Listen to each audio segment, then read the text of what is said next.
It's the women of Nightmare on Elm Street. Ronee Blakely. Ronee Blakely.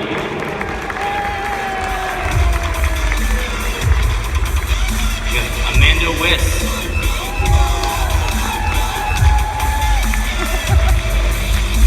Lisa Wilcox. And Joanne Willette.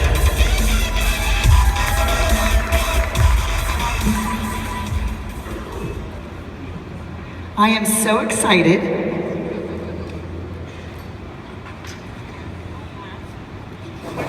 You two scoot down and I'll take this. Okay. Okay. So we're going to bookend here. We're so organized. No, we just had to wake up out of our dreams. It's kind of hard to get back to reality. I'm learning that everyone says it's the altitude. My car wouldn't start. It's the altitude. Okay, we're going to keep things really informal today. We want to hear the questions from all of you. But first of all, because I have to fangirl for a moment, I just want to say how excited I am to have all of you ladies here in Denver with us at Walker Stalker. I love when we bring in other genres to be able to join us, so it's really good. How about you, Corey? Oh yeah, when I was a kid, I watched all these movies multiple times. So it's an honor to be a part of this panel and ask some questions that I'd like to know, as well as everyone else. So what I'm going to do, first of all, I want each one of you to tell me what it was like to work on your movie and maybe one of your most memorable experiences you can share with us. You want to start, Amanda? I was in the first one. It was really exciting. I'd never seen a horror film before, and when I read the script, I was like, what? This is so scary. And so it was really fun to make it and to figure out how to help make it as scary as possible. And you know, I had a lot of interesting, challenging things to do, like the rotating room during my death scene, and which is always the event that stands out in my mind. And then a scene that's actually not in the movie. We were filming in an alley in Venice in the middle of the night, and I had to scoop up a handful of worms and hold them during this whole scene while they crawled up my arm.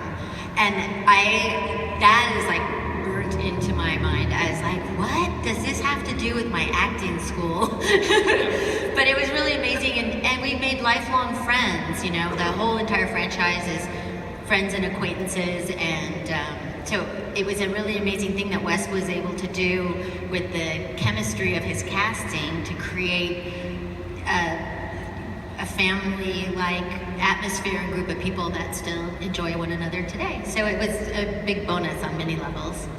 Ronnie, how about you? What was the beginning of the question, please? Just what was your most memorable experience on your movie set? Oh. Well, I guess I could say the furnace scene when I had the claws down with Heather Langenkamp, Nancy, who played my daughter. I played the mom, Marge. That was a memorable day, and Wes Craven was the director, may he rest in peace, and the writer, and he died last year.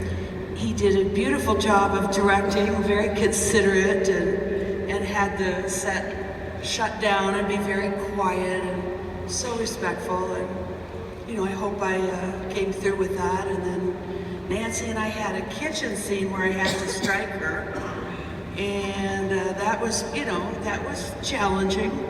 You know, you have to do kind of a ballet dance with your fellow actors when you're doing physical, and you have to you work it out ahead of time, literally, sometimes with a stunt coordinator, and they know they'll work out the fights, and you do your moves and you go through them. And so that's something that is challenging and also very, very interesting. And Heather did such a beautiful job, and although I understand that wasn't her first role, you know, she was very young, and she did a beautiful job, as did all the young actors who were discovered. John Saxon and I were the veterans, you know, we were the older actors. And so Bob Shea, who was the producer, whose sister is Lynn Shea, the actress, you may know her work. Well, they had a bit of a tough time raising the funds to shoot the movie. And it had about a $2 million budget, I think 1.8. And to shoot a movie, you have to have what's called a completion bond. That's so that if anything goes wrong, if your actors die or anything like that, that some insurance company will pay for those damages. And sometimes those are very difficult to get. So Bob Shea, who then went on to become a board member of Time Warner, and founded, he and Wes founded a franchise that to date has earned almost $1 billion and made, a huge star out of Robert Englund. The beginnings were a little bit rough. And so they used John's name primarily and then my name secondarily to raise the funds to finance the movie. And then they got a bunch of unknowns who were great. Johnny Depp, Amanda did such a beautiful job in her scenes, in her, the way she carved her role, so that it was like Psycho, like Janet Leigh in Psycho, like a red herring. You think Amanda is the star of the movie. She is when it starts out. Then all of a sudden she dies, in the beginning. So there are many craft-worthy things that were done, and they were all exciting. The special effects were exciting. There was no computer-generated images at that time, no CGI, so everything was visceral, natural, or sometimes deceptively simply made and produced. The fire was a big challenge for me to work with. It was very exciting. And in fact, I worked with it so close to my face that it wasn't allowed to be used in the film because it broke SAG rules. But it was exciting, and altogether it has been a great trip, and I want to thank you all for coming. And anybody who stopped by my table, thank you so much. I know your money is very hard earned, and it's a big sacrifice for many of you. Thank you so much.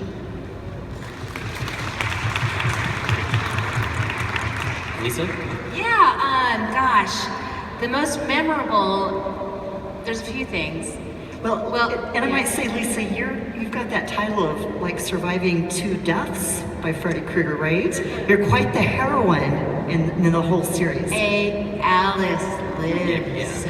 Alice, she was like the badass. The one who got away, Yeah. yes. She fought Freddy in a way that no other victim did. Yes, I do have that title, which is awesome, There was a time, though, I felt a bit remiss. I'm like, well, why didn't I get a death scene? I feel so chipped, What? You got this amazing death scene. Everyone gets this amazing death scene. No, now I have completely come to grips with, no, it's great that Alice is alive and well, has raised her son. I'm sure he's a doctor somewhere. Anyway, so scene-wise, I love the scenes in the church. Just the set was so fantastic, and the stained glass window, and the big doors, and the bleachers, and the pews, and it was really beautifully the production value, and doing all the fight stuff was so exciting and so fun. Because at times we were up on platforms, and there's like stuntmen around, like we are on a trampoline, you know what I mean? Make sure you don't fall off. So it was really fun and exciting. I loved finally to be wearing something cool, like a leather jacket and blue jeans, and cool boots, right?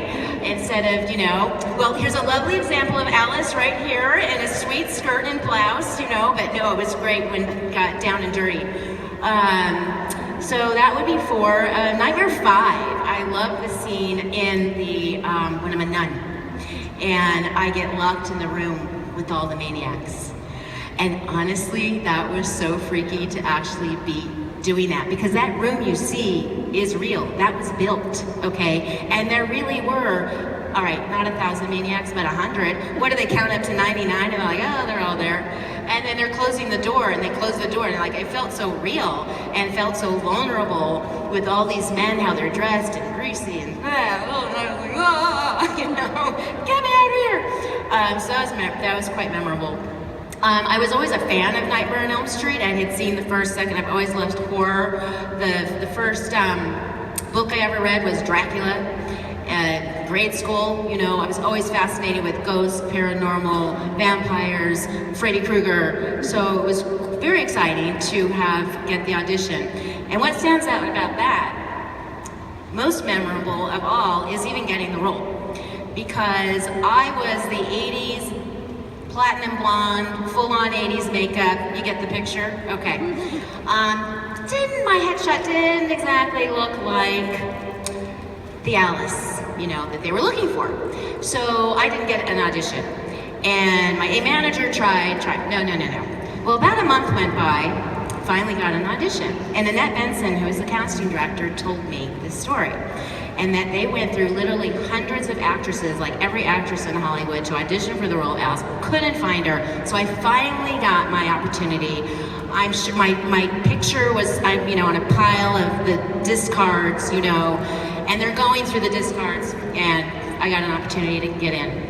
And I auditioned, and I was an actress. I was a fully trained actress. I had UCLA Theater Arts degree, Grotowski studying, Poland. I was very serious about my craft, and to get the opportunity to audition was pretty awesome. And of course, I went like no makeup and, dirty hair and just very plain wallflower, And I had one callback, and 2 days before I was getting married, huge wedding on a Sunday. Flew off for my honeymoon, and I learned on my honeymoon that I had booked the role of Alice. So, those are really fun memories. That's fantastic. And Joanne, Yes. you've got a very iconic role, but what was your name in your movie? I think in the credits I'm girl on the bus number 2. But I like to call myself the best bitch on the bus, because I am.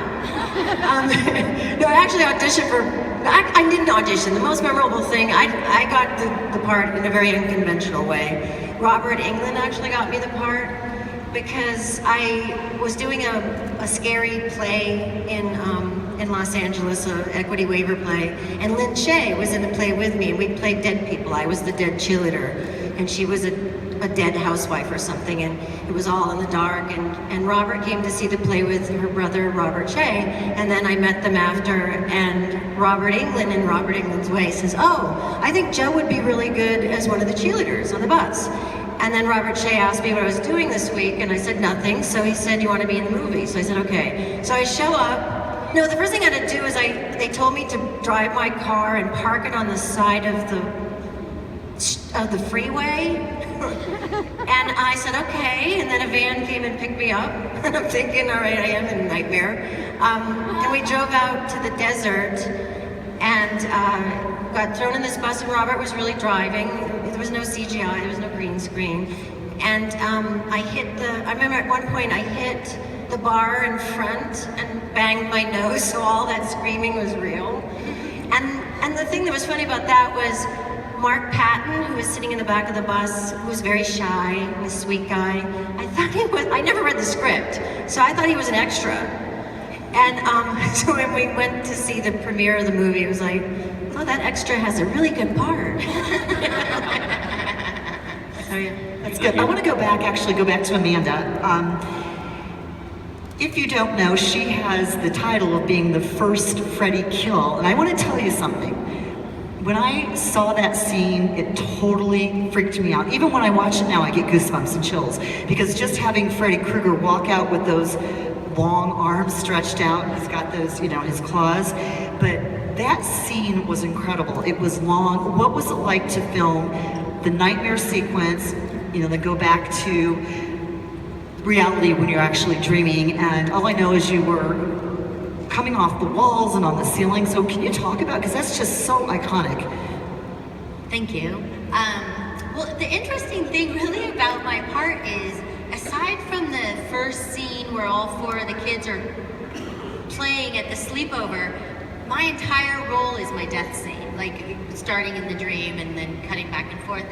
So it was really fun and neat to do, because like I said, the only horror that I knew were books. Like I'd read The Exorcist and I'd read The Others, and it's like scary books. And so it was just really interesting to, do it so that there was eventually a build-up for the final death scene.